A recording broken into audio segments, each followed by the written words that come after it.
let's now talk about how to act, what we can do with this feedback, because of course, collecting the responses on their own, they don't really do much for your business unless you actually act on them.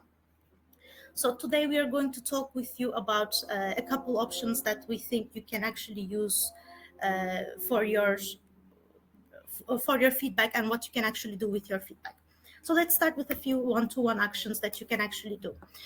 So first thing that comes to our mind was setting up some email notifications so that you can send your survey responses to the desired email addresses based on some specific conditions. For example, whenever a respondent gives a negative feedback, for example, whenever a respondent gives a negative feedback, you can send this response to your support email address so that your support team can take rapid action. Just like in this case, whenever response is between 0 to 8, then we can send the we can send the response to our support team that they can continue talking with the customer. And next one could be is of course Slack and Microsoft Teams notifications, because if you're a company that uses Slack or Microsoft Teams, you know how these tools kind of become like this go-to place for any notification alert for you. And we believe that your survey alerts should be no different than that. So when you're building your survey on the Connect app, you can set up notifications to your desired Slack or Microsoft Teams channels. This way, you'll be able to keep your company in the loop about your customers' insight. Everyone will get to see them, act on them, and you will ensure that no feedback gets unnoticed.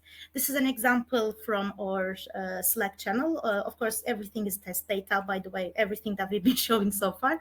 Right. So in this case, for example, we are sending our surveys to a survey responses channel. You can set up some conditions for when this Slack notification will go. And on the Slack itself, you can see the responses to the questions that your customer left, and also information that you are collecting from your respondent. Then next, you can also set up notifications right inside Salesforce, because you are sending survey results there, right? For example, in this case, what we want to do is to alert the customer success manager of an account whenever there's a new NPS response. So for this, we used NPS survey object, and what we did was to just create the email alert right inside Salesforce, and just for the recipient, we send it to the account owner, which is in our case is the CSM of the account. Then finally, we also have there's also another option. This is about sort of support. This is more what you can do as one-to-many actions, like more automated actions.